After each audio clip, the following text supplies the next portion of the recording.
In this video, I'm going to talk to you about halberds and how I think they were used. And I must say a thank you to my sponsors at The Great Courses Plus. More about them later. Now, the halberd is a weapon that came into common usage in the 15th and 16th century.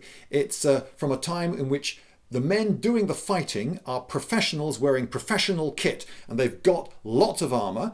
By and large, they're not using shields in this period. So it's the very late medieval and actually early Renaissance period is the high point of halberd use. And there are a number of characteristics about the halberd that make me think that they were perhaps used in a particular way. And I've got a theory which I'm going to explain. Now, before I go much further, I must say that I'm going to be talking about the common types of halberd, the shapes that recur again and again and again, the shapes that I see in all the museums, often on quite plain and very practical looking weapons that look to me as though they were used by normal soldiers in actual battle. Because there are, yes, lots of weird and wonderful exotic halberds with really bizarre heads on them that were perhaps only used in parades or were perhaps used differently. But in that case, I'm not talking about them, because if a weapon is so differently shaped that it had to be used differently, then it's a different shape and is being used differently, so it's a different weapon, I would argue. So I'm talking about the common sort of halberd. Now, I don't actually have, I'm afraid, an actual halberd to show you, but I do have a couple of bits that I've got for a poleaxe, which is similar but not the same. The poleaxe and the halberd are different weapons.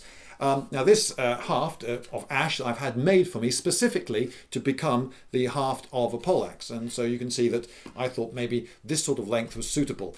This is definitely the maximum length. If I want it shorter, I will cut it down from here. And here is the poleaxe head. Now it'll go into that socket, so it'll be that tall when it's put together. I'm not actually completely enamored with this particular head. I may use a different one. Anyway, a couple of things I want to point out. First, these strips of metal that go down the shaft to protect it are called langets. The fact that they're called langets isn't the thing. It's just I want you to notice that where they are and what they do. There is a spike at the top. Now this spike, as you can see, is that long, and that's quite typical for a poleaxe. But on a halberd, they're much longer. They're at least that long, and sometimes like that long. Really long spikes on the top of a halberd. Another thing about halberds is that they are much longer overall. Halberds are at least this sort of height, and sometimes they're more like that sort of height. So they're much longer. They've got a longer spike on the end. There's something else about the axe head that I will point out later and talk about that separately. Now, they have a long shaft with a long spike on the end, and they're used as a group fighting weapon by men wearing lots of armour. So, it's my feeling that the principal killing bit of the weapon is actually not the axe head, but the spike. It is principally a weapon that achieves what it achieves by thrusts. You find a chink in the armour, an eye slit, the groin, the inside of the elbow, the armpit, some little place that's not as armoured as it could be, and you thrust in the spike. And the spikes on the made-for-real battle halberds are substantial things. They're as thick as your finger and very, very strong and wickedly sharp at the top. They're clearly, though, not for chopping. Yes, some of them have got a spearheady shape or a sword blade shape, and so they have a bit of an edge to them. But I don't think that they're for chopping. In fact, I think they would positively get in the way of chopping. So you've got a long weapon. One of the things you need to be able to do is fend cavalry off. So a long pointy thing is pretty good for that. You're also using this weapon in a dense formation. Now, in a dense formation, there can be guys standing very close to me. There can be a guy here, there can be a guy here. And I can thrust there, I can thrust there, I can thrust there usefully without getting in their way. And if something is thrust at the guy to my left, I can knock my opponent's weapon out of the way with my halberd, protecting my friend. So I can usefully defend myself and my neighbours, and I can thrust if that's how I use my halberd. But if I decide to swing my halberd about in big, sweeping, hacking movements that I can't really pull off in my room here because I'm going to knock the camera or the habitat globe, which is just out of shot, then I'm going to be sweeping a big area in front of me, which is going to make it very difficult for all my friends to fight properly. There they are, trying to do stuff with their halberds, and perhaps if they're swinging theirs around, we're going to get horrible clashes with each other. And if I try to bring the halberd back like this in order to bring it down with a great crash, then, well, I'm bound to hit someone behind me in a dense formation, aren't I? If I go, ha-ha, then I'm off that guy's Christmas list straight away. So, I don't think then that you're going to expose yourself. Here it comes, the big like this, and then bring it down with a great big crash, because it's a bit telegraphed and it gets in the way of your fellows. So I'd say that most, not all, and I'm not saying that no one would ever chop with a halberd. In some circumstances, perhaps one could, and you could threaten to. You could stand there, I'm going to chop you with this, I'm going to chop you with this, and if you did have the room, that could perhaps force the enemy into doing something that you wanted. But most of the time, in a dense formation, thrusting is going to be more effective. Thrusting against armoured targets is usually more effective as a killing method, and it doesn't interfere with what's going on around you, and it allows you to use the full length of a long weapon. So, the thrust is, I would say, the main killing thing. If you can get someone to come forwards out of the protective line of troops and perhaps fall forwards onto his face, then loads of you could thrust at him from all sides, perhaps one just pinning him down, whilst the guys behind you, they could reach round your waist and they could stab at him, and the guys either side of you could go, hey, it's Christmas, and they could all be stabbing at him to finish him off. I don't see it as particularly likely that if a man falls within range of many men in one formation, that they're going to try to chop at him, because they're all going to get in each other's way, and if the guy's well armoured, it's much more difficult to finish someone off with a chop than it is with a good stab. You can put an awful lot of force and body weight behind a stab, and you can do it quickly. So, the first thing I'm going to say then is that I think they're principally for stabbing. And part of my evidence is the length of the spike on the end of a halberd. Now, if someone is chopping at you with a halberd, this isn't a halberd, remember, you've got to imagine it's got a much longer spike on the end of it. You could try to parry. Now, I'm not saying that the best way to defend yourself against a chop from a halberd is with a sword, but just imagine that you are going to go, ha, like that, and put a sword somewhere to block the blow. So, where would you best do this? Well, you could try to block the axe head itself. Yeah, whack! And yeah, you're actually trying to block the main chopping part of the other guy's weapon. It's a smallish target, and it's a very, very powerful target. That might not be the best bit to go for. Then again, you could parry below it, couldn't you? So you could go, aha! Well, can you see that the leverage problem here is not good? He's got a longer, heavier weapon, and its heaviest bit is just there, and I'm not sure that, I'm going to win this battle of strength. So maybe that's not such a great way to parry it. Plus, I have to step up to it. I have to be brave enough to step close to him. So as he's swinging, I've got to step in past his head and getting close. But I said it's a group fighting weapon. If that's how I'm going to parry his weapon, by getting in close to him, then yes, great. If this is a duel, I can then knock his weapon aside and stab and so forth. But if this is a battle, I get to here, and I'm now definitely within range of all the guys next to him and perhaps a couple of guys standing behind him. So now I'm fighting 6 guys suddenly, and I'm going to lose. So this isn't a great way. But if there's a great long spike on the end that comes out to here or something, well, then I've got a much easier time, because if I put my sword there, then it's going to go clang there, isn't it?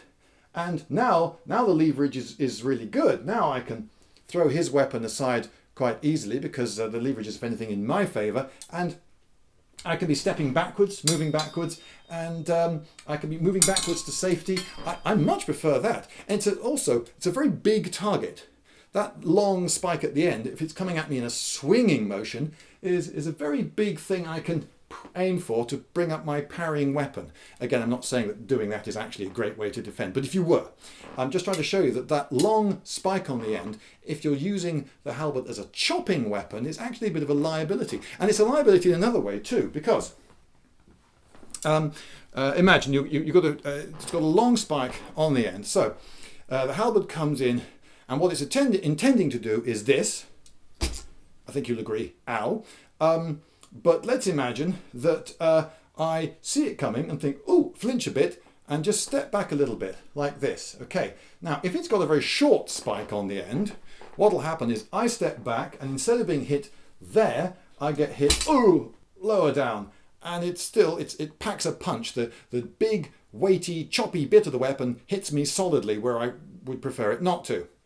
But if it's got a long spike on the end, which actually makes it harder to swing anyway because it's going to make the head heavier and more awkward, now if I step back, instead of being hit in the chest, I'm going to get hit on the shoulder by the side of a thin, probably blunt spike. And remember, I'm wearing lots of armour, so actually it saved me. I don't feel so bad now, and whilst that's happening, I can now perhaps grab his weapon and try to pull it out of his hand. I'm actually in not such a bad situation if I just get clonked on the shoulder by the spiky bit.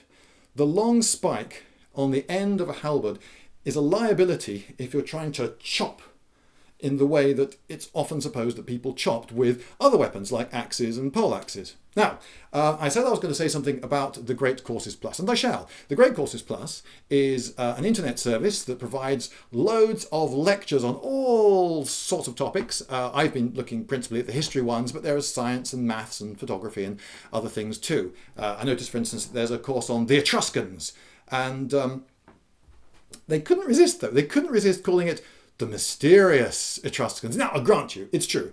The Etruscans are mysterious in that, considering how much we know about them, we know really mysteriously little about them. They had writing, for instance, and yet we can read almost none of it, which makes them quite mysterious.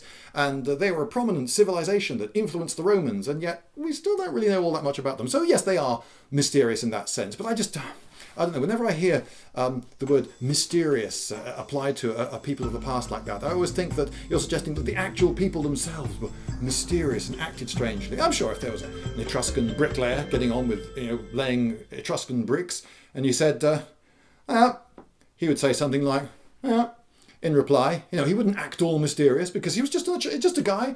People in the past were generally quite mundane and ordinary, most of them, but I suppose the mundane Etruscans isn't such a seller for a lecture course. I've digressed slightly. Anyway, they have loads of these lectures online. Typically a course is 24 lectures, each one lasting half an hour. So that's 12 hours on all sorts of topics.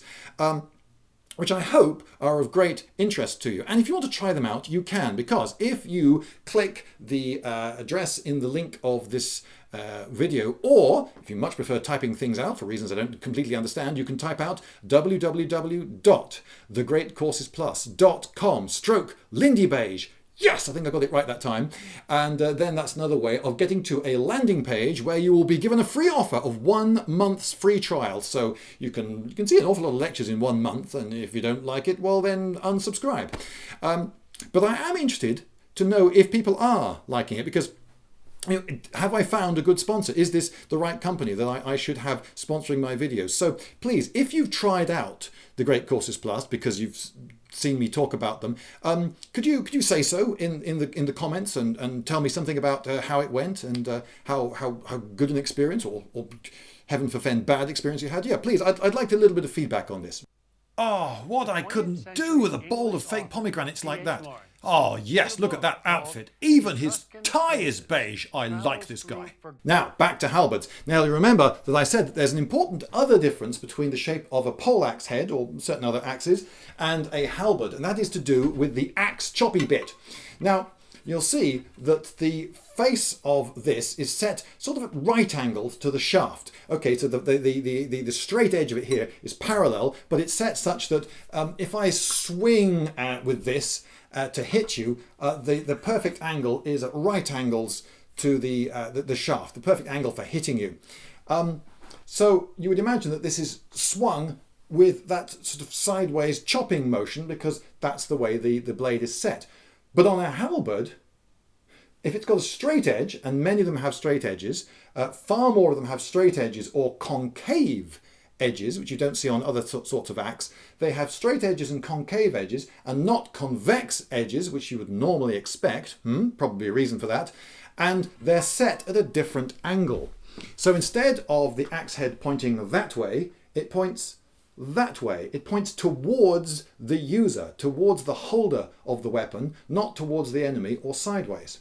And if it's got a concave blade, which many of them have, the concave blade is not set in a symmetrical crescent like that, but in fact it's an asymmetrical one with the top part of the crescent overhanging the smaller bottom part like that. So again, it seems to be set as if you chop towards the user. And I think that's why. I think it's because you chop towards yourself. So why would you chop towards yourself? Well, there are several reasons. Okay, one reason is if you are fighting in a battle with lots of other people next to you, you are kept safe by staying in line. The main bit of the fighting is going to be done by the guys right at the front, in the front row. And if I swing at my enemy with a big forwards chop to hit him like this, whack, like that, I'm putting myself in danger. I'm having to move forwards out of my line. And if I swing and it glances off his armour, or he deflects it, or whatever, it doesn't work, I've missed, there's always going to be a certain amount of extra forward movement, and then I have to recover from that and then retreat to my line again, which is a delay. It may only be a delay of 1 second, but a delay of 1 second can get you killed.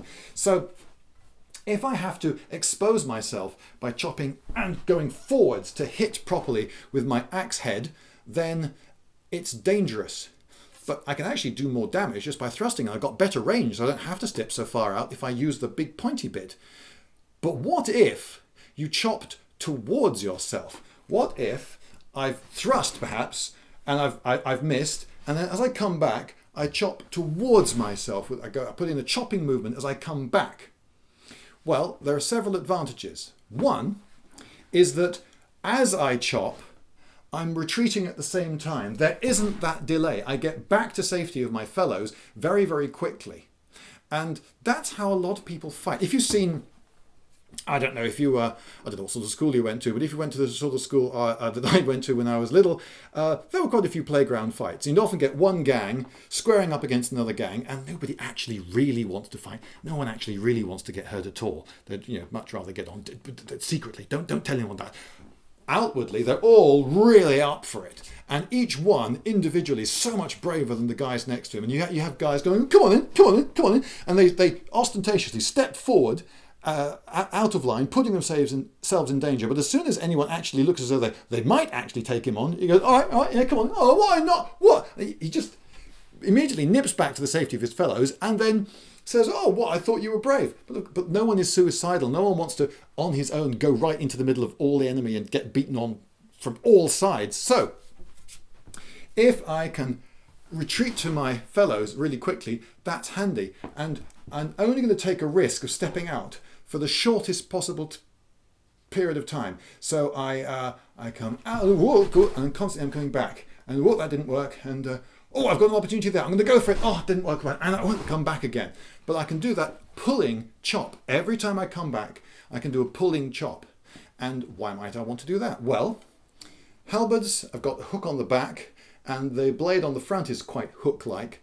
And the chopping part of it, if it's angled towards you, pulls in a hooking manner towards you. Hooking someone forwards towards you is quite handy in a group fight, particularly as everyone's standing forwards like this, trying to get a bit of range and getting back out of the way, using footwork. But a lot of guys will have their balance forwards and they're wearing heavy armour. So if you just time everything just right with their movements, you could, as he parries your blow and then goes forwards to take a counter blow, use advantage of some opportunity he's seen, as you then pull towards and catch on him, you could pull him off balance forwards, and he could end up going crunch forwards into danger. As soon as he falls forwards, there are going to be lots of guys around you within range of him. Stab, stab, stab, stab, stab. He's very likely to be killed if you can get him to fall forwards. He doesn't even have to fall over. If you could just pull him just one stride forward, it's going to take him just a second or two to get back into formation, and that's a second or two that the guys either side of you have got to stab him. So that's one reason you might chop towards yourself. Another reason is that you might hit his weapon, because these weapons are mounted on wooden shafts, and wood has a grain running up and down it. So if you pull towards yourself, you can chop at an enemy weapon and perhaps get into the grain, get a grip, and then strip part of his weapon away. You're not chopping like that against his weapon because you haven't got the angle, and you're not going to chop through his weapon in one blow. But if there are a lot of you constantly doing this, and every time you come back towards yourself, you chop, and you've got a weapon that's shaped so that it can, at an angle, just catch the grain and just shave a little bit more off his weapon, then that's going to be weakening his weapon all the time, and he won't want you to do that. So he's going to have to take steps to move his weapons out the way so that doesn't happen. And as long as he's doing that, he's not hitting you. So it effectively is a defense. It's an attack which also acts as a defense. So that is how I think halberds were used. Now, if you want to know how a sword was used, my goodness, there are so many treatises. If a noble wants to fight another noble, there are so many treatises he can look at for sword against sword, sword against dagger, sword against poleaxe, sword against fish. But there's precious little on how the ordinary man in a big group battle uses a group fighting weapon like a halberd. So we have to do a fair bit more speculation. Anyway, I think halberds were principally thrusting weapons, were principally used, held at one end and taking advantage of their reach. I think the stabbing end was what did most of the actual killing. And I think that the chopping part of it was principally used to chop towards yourself, and this was to keep you safe, to have a go at his weapon and to hope that you can hook him forwards off balance. That is how I think halberds were used.